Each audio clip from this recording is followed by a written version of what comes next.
Now here's what the Germans are posing against them. That's a Panzer tank right about the time of Kursk. Okay? Notice how much sharper looking. It's an elegant machine. And here's that Panzer Elephant. Panzer, yes, elephant. This was an anti-tank gun.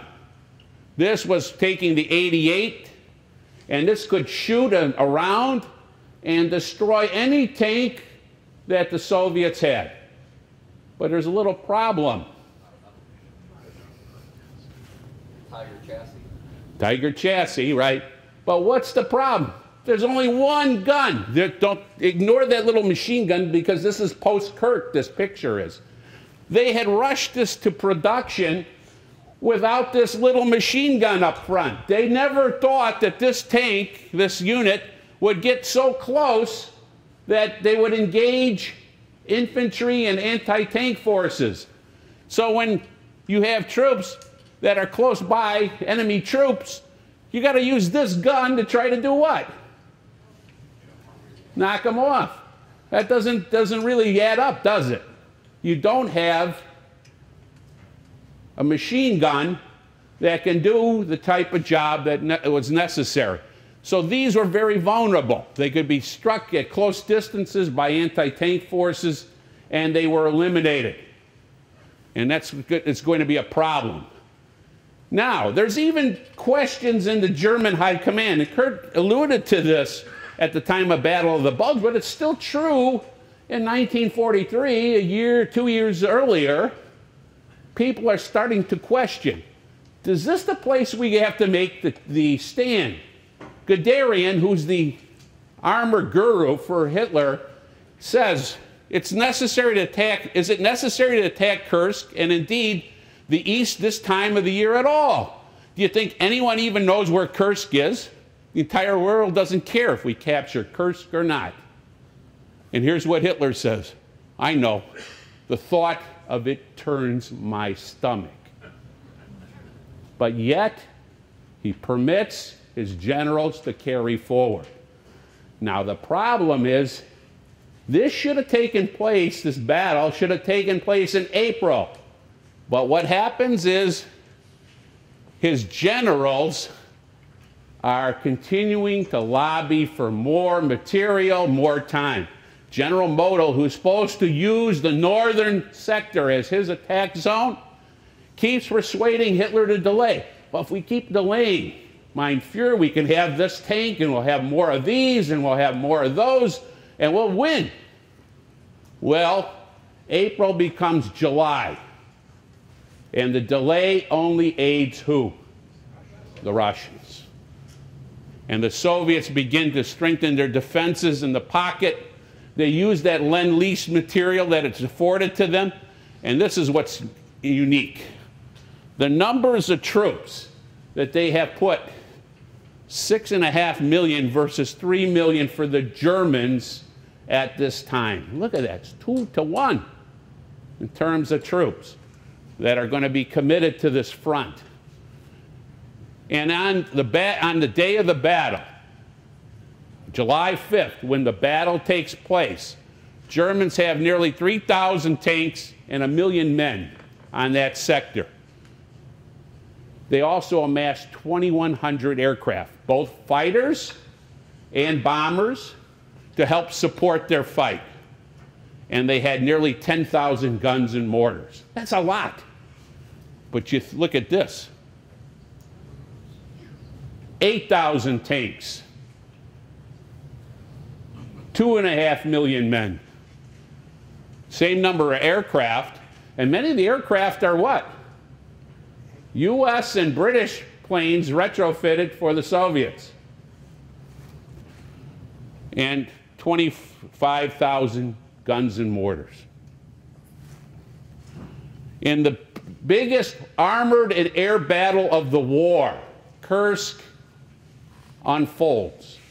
For 5 days, the Germans attempt to punch through, both from the north and from the south. And just when it seemed like they're getting any headway, they stall out because the Soviet defenses hold up. And the Soviets had prepared their battlefield well, developing trenches, minefields, etc. And one of the problems is many of these tanks rush to the front. They don't have sophisticated communications. They don't have all the little necessities that later tanks will need because they've been pushed. And their secondary weapons are lacking. And all these delays end up hurting the Germans. By July 10th, Hitler calls off Operation Citadel. Well, what's happened? The Allies have invaded Sicily.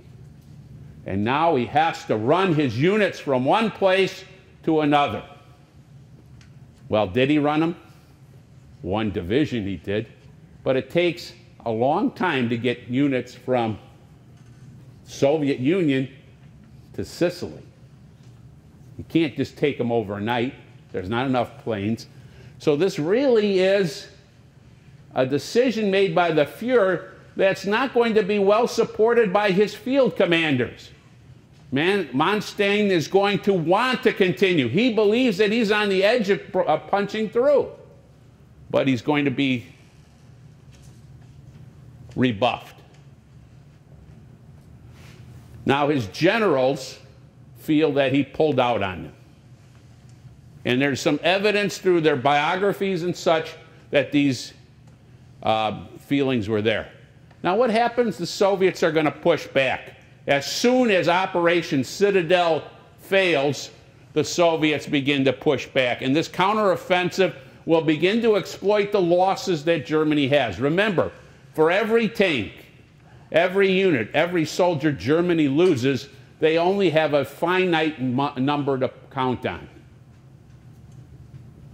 And when we always say quality beats quantity, maybe. But in war, we know that quantity goes a long way. And the Soviets prove that. What happens? They'll push into Latvia, in Ukraine, by the end of December of 43. And by the end of 43, at Tehran, Stalin will push for another operation. He's going to get a commitment at the table from the Allies for the Western Front to be in France, and he's going to propose that he's going to initiate a new offensive called General Bagratión's. Well, who was General Bagratión's? It was a Napoleonic general that had been chasing it was a Russian general that had been chasing Napoleon back to Paris, and he ends up dying in the pursuit. In August of 1944, in a very controversial situation, Poland, and especially Warsaw, begins to uprise. The Warsaw Ghetto. Why are they uprising? Because they sense that the Russians are coming. Did Stalin assist? Yes. No. Did not assist.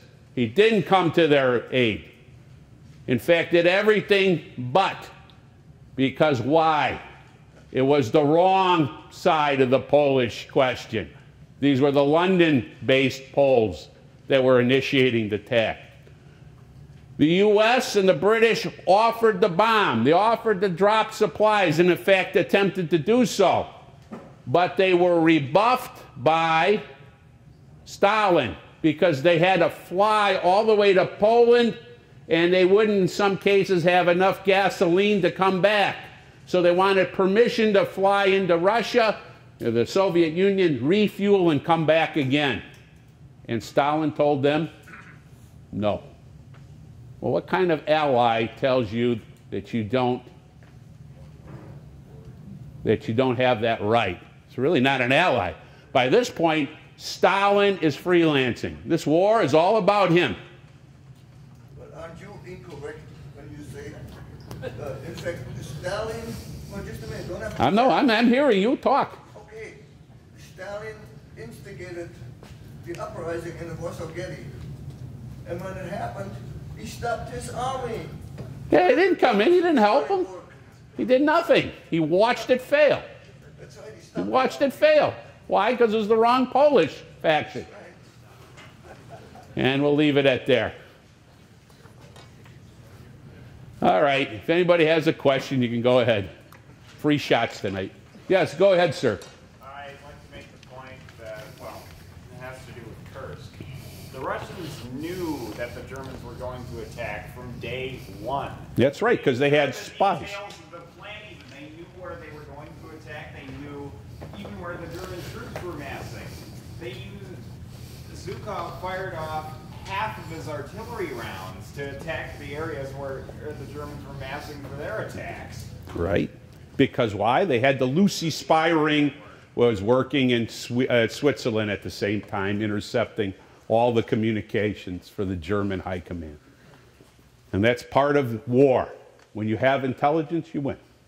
But Hitler didn't make that mistake in the Ardennes, so with the Vogt am Rhein, or Mhm. Vogt am, yeah, because he made it like that code that was extremely secret, you couldn't carry any documents with you anywhere. Right. All that offensive.